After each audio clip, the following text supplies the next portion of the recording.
क्या रखा है किसी की दिल की धड़कन बन जाने में। बनना है तो डॉक्टर बनो, मज़ा आएगा किसी की धड़कन वापस लाने में। हाय हेलो नमस्कार my all viewer and my all subscribers. तो गाइज आज के वीडियो में हम लोग बात करने वाले हैं नीट के बारे में।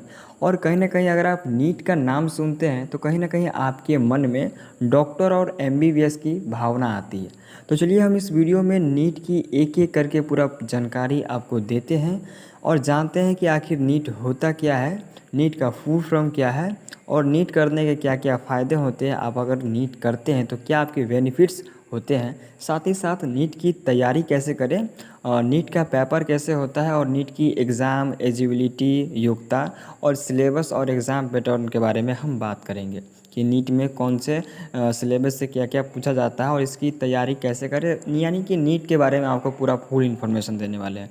और लास्ट में हम कुछ मोस्ट वीवीआई इंपॉर्टेंट क्वेश्चन का आंसर देंगे जो बहुत लोग पूछते हैं कि क्या एवरेज स्टूडेंट नीट निकाल सकता है, जो कभी पढ़ने में उतना तेज़ नहीं है, क्या वह नीट क्रैक कर सकता है। तो हम इस वीडियो में हम आपको बतलाएंगे कि कैसे वो एवरेज स्टूडेंट नीट को क्रैक कर सकता है। और बहुत सारे ऐसे व्यक्ति जो पूछता है कि नीट क्रैक करने के लिए यानी नीट निकालने के लिए कितना घंटा पढ़ना चाहिए।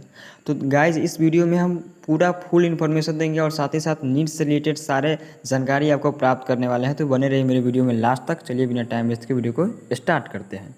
अगर मेहनत करेगा तू तो डॉक्टर बनकर ज़रूर दिखलाएगा। अगर मेहनत करेगा तू तो डॉक्टर बनकर ज़रूर दिखलाएगा। लोग कहेगा तुमसे नहीं हो पाएगा, छोड़ दो। कि लोग कहेगा तुमसे नहीं हो पाएगा, छोड़ दो। अगर हिम्मत हार गया तुम तो कुछ नहीं कर पाएगा। लेकिन दिन के साथ रात में भी अगर जाकर पढ़ लेगा तुम तो डॉक्टर एक ना एक दिन ज़रूर बन जाएगा। तो डॉक्टर एक ना एक दिन ज़रूर बन जाएगा। तो गाइज सबसे पहले हम ये जानते हैं कि नीट का फुल फॉर्म क्या होता है। NEET नीट का क्या फुल फॉर्म होता है। तो गाइज नीट का full form national eligibility entrance test होता है। नेशनल एलिजिबिलिटी एंट्रेंस टेस्ट होता है। नीट का एग्ज़ाम दो लेवल से कराया जाता है, एक होता है यूजी और दूसरा होता है पीजी। यूजी में MBBS और BDS जैसे कोर्स शामिल है, लेकिन पीजी में MS और MD जैसे कोर्स शामिल है। यूजी करने के लिए आपको मिनिमम 12th पास आउट होना चाहिए फिजिक्स केमिस्ट्री बायोलॉजी सब्जेक्ट से।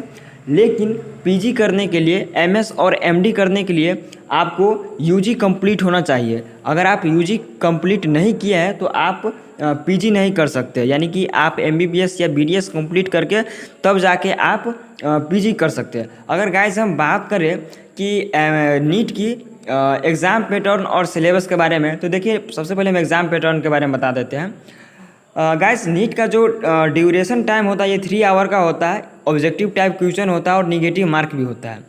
ये इसका अटैम्प्ट आप 3 बार यानी कि 3 बार आप इसका अटैम्प्ट दे सकते हैं। नीट का एग्ज़ाम 3 बार दे सकते हैं। मिनिमम आपका एज 17 ईयर्स होना चाहिए, यानी 17 साल अगर आप है तो आप इस एग्ज़ाम को नीट एग्ज़ाम को दे सकते हैं।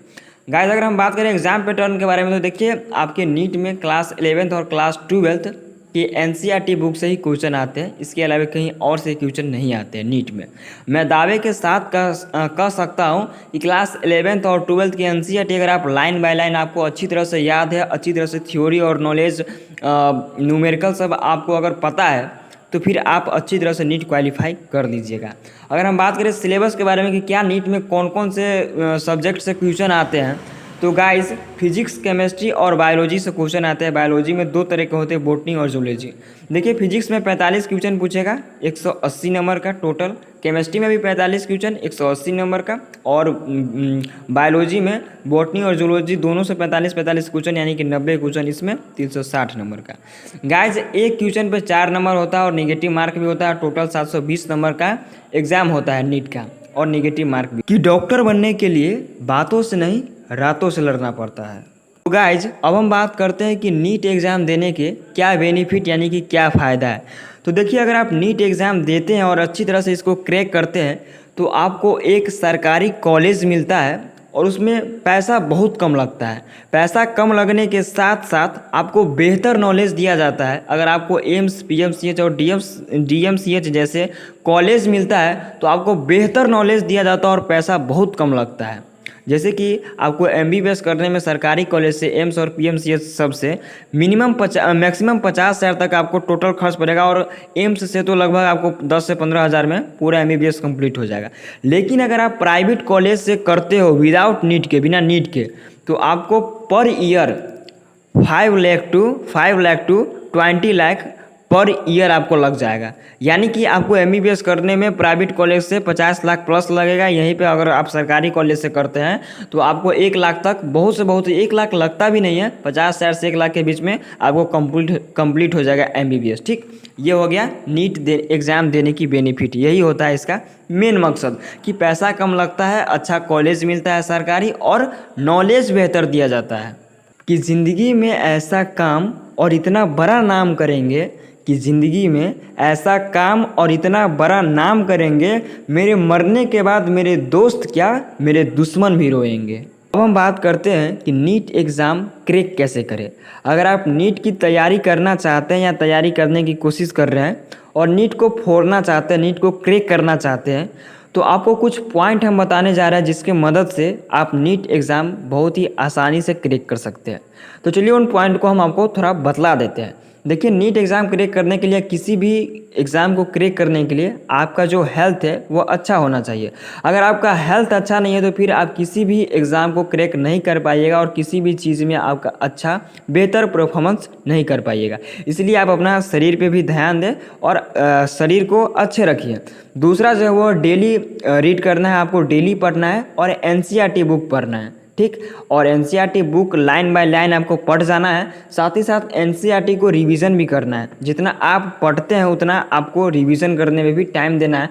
साथ ही साथ थ्योरी और न्यूमेरिकल पर अच्छी तरह से कमांड कर लेना है, और पढ़ने वक्त कुछ देर को ब्रेक भी लेना है। जैसे कि आप लगातार 1 घंटा से या 2 घंटा से पढ़ रहे हैं तो आपको बीच बीच में 10 से 15 मिनट का ब्रेक लेना चाहिए। ठीक है, और पानी उनी पी लेना चाहिए। इससे क्या है कि हमारा दिमाग में जो भी पढ़ते हैं आप अच्छी तरह से रहता है, स्टोरेज रहता है लंबे समय तक।